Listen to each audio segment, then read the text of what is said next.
Nous sommes 30.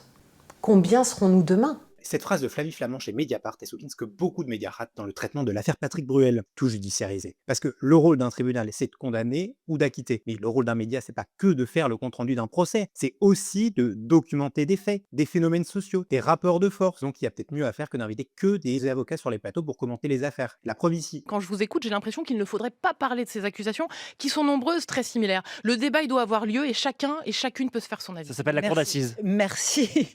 Non, ça s'appelle aussi la liberté de la presse quand même, quand même. Quand des journalistes enquêtent sur le grand banditisme, la corruption, les dérives sectaires, on leur répond pas circuler, il n'y a rien à voir avant le tribunal correctionnel. Au contraire, les médias ils feuilletonnent et ils font vraiment peu de cas de la présomption d'innocence à ce moment-là. Pourquoi les VSS ce serait le seul sujet où le débat public devrait quasiment s'interrompre jusqu'au verdict? Non, parce que sinon il faudra attendre des condamnations définitives avant d'enquêter sur à peu près tout. Parce qu'avec les appels, les recours, les procédures à rallonge, et surtout quand on a un homme puissant comme Patrick Bruel, on peut rester juridiquement présumé innocent toute sa vie du coup. Donc si la seule parole légitime devient la condamnation définitive, certains débats ils auront juste jamais lieu. Puis je veux aussi dire que cette idée de la bonne distance judiciaire, elle produit souvent des réflexes médiatiques qu'on a encore vu récemment dans certains éditos, pas mal dans le groupe Bolloré d'ailleurs, mais aussi dans des traitements médiatiques très discutables. Par exemple, l'arrêt sur image a questionné la manière dont le Parisien a donné la parole à des proches anonymes de Flavie Flament pour remettre en cause sa version. L'article d'Azir appelant au passage les liens entre Patrick Bruel et la famille Arnaud, propriétaire du Parisien VLVMH. Attention, ça veut pas dire qu'il existe un immense complot médiatique, mais ça montre que le traitement journalistique, il est jamais totalement neutre, totalement hors sol,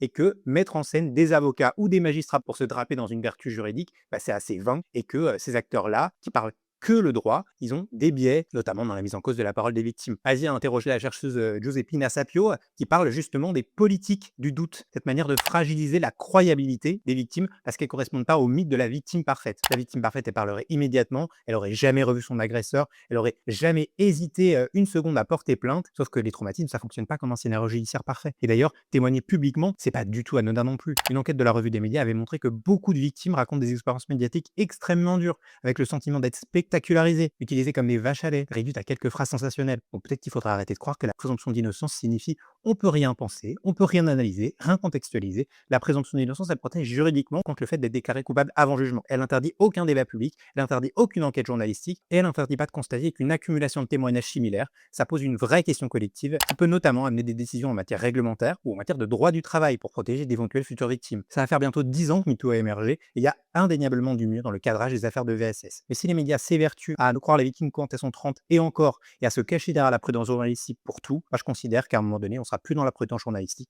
mais dans une forme de silence organisé. Dites-moi en commentaire ce que vous pensez du traitement médiatique de la présomption d'innocence, et n'hésitez pas à vous abonner pour ne rien rater de l'actualité médiatique.